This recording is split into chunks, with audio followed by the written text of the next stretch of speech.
Bonjour chers téléspectateurs et bienvenue sur Afro Kairos. Vous êtes toujours plus nombreux à nous faire part de vos observations, de vos critiques et de vos remarques par rapport à votre émission linguistique du lundi. Et nous tenons à vous en remercier parce que cette émission est faite pour vous. Et le but, en fin de compte, est de créer ensemble une communauté linguistique francophone plus riche et plus respectueuse des différences linguistiques. Comme tous les lundis, notre émission sera articulée en plusieurs phases. Il y aura cette première étape qui consistera à prendre une expression du langage français courant et une deuxième étape qui reviendra sur les africanismes. Parce que le but ultime de ce partage, c'est de mettre en avant les africanismes et toutes les expressions courantes du français des pays autres que la France. Ce lundi donc, nous reviendrons ensemble sur une expression assez courante, prévoir à l'avance. Prévoir à l'avance est utilisé, mais il sera intéressant de revenir sur la signification même étymologique, on dira, du verbe prévoir, pour savoir jusqu'à quel point son usage est correct ou pas. Prévoir est un verbe qui vient du latin praevidere. Il se divise donc en deux parties. Le préfixe, la première particule, qui est prae, qui veut dire en fait en avant, devant, en avance. Et ensuite, nous avons le radical videre, qui veut dire voir. Comme vous le voyez, prévoir porte donc en elle cette notion d'anticipation.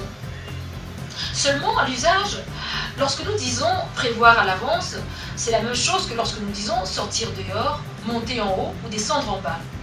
Ce sont des verbes qui, eux-mêmes, portent déjà toute leur signification et n'ont aucunement besoin d'une locution pour pouvoir les renforcer. On va donc essayer de voir ensemble un exemple de mauvais usage de cette expression prévoir à l'avance.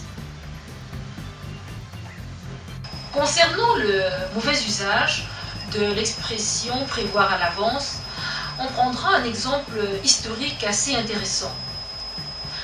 L'assassinat de Thomas Sankara avait été prévu à l'avance. Voilà un exemple de mauvais usage de l'expression prévoir à l'avance. En revanche, il est tout à fait correct de dire l'assassinat du président Thomas Sankara le 15 octobre 1987 avait été prévu, tout simplement. Ou alors, l'assassinat de Thomas Sankara avait été organisé à l'avance. L'assassinat ou l'exécution de Patrice Lumumba en 1961 a été conçu à l'avance. Comme vous voyez, chers téléspectateurs, s'il est possible de concevoir une idée à l'avance, s'il est possible d'organiser une rencontre ou un événement à l'avance, il n'est peut-être pas aussi évident de prévoir à l'avance, dès lors que le verbe prévoir porte en lui-même l'idée d'anticipation. J'espère avoir été suffisamment clair. N'hésitez pas à nous faire parvenir vos points de vue ou vos critiques par rapport à cette expression. Nous allons passer maintenant à une étape encore plus intéressante de cette émission. Il s'agit des africanismes.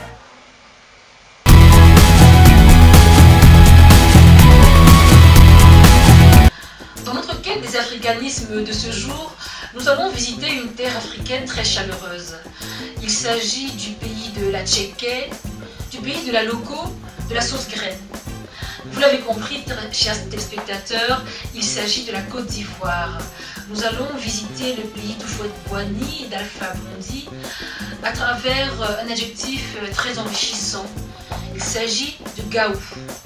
Gaou est très répandu en Côte d'Ivoire.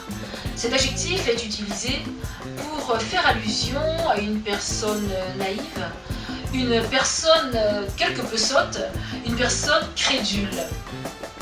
Pour vous faire comprendre la profondeur de cette expression, on pourra simplement nous rappeler le fameux héros de toutes nos bandes dessinées, de Toto. Toto peut être qualifié de gaou, même si dans le fond, c'est un personnage très intelligent. Dans ses interventions, quelquefois, il agit comme une personne étant un peu gaou. Le gaou, d'où vient cette expression? Le gaou vient du nouchi. Le nouchi, c'est une forme de parler propre à la Côte d'Ivoire qui mériterait de fait d'être aujourd'hui reconnue dans nos dictionnaires africains. Le gaou naît de la rencontre au début des années 80 entre le français et les langues nationales ivoiriennes. Vous pourrez donc utiliser l'expression gaou sans aucune réserve parce que vous serez compris pas seulement en Côte d'Ivoire mais dans toute l'Afrique de l'Ouest, même en Afrique centrale et aussi en France. Il est très courant d'écouter les jeunes dans les banlieues aujourd'hui utiliser le mot gaou. Voilà donc, chers téléspectateurs, en ce qui concerne les africanismes de ce lundi. Nous allons passer tout de suite au proverbe du jour.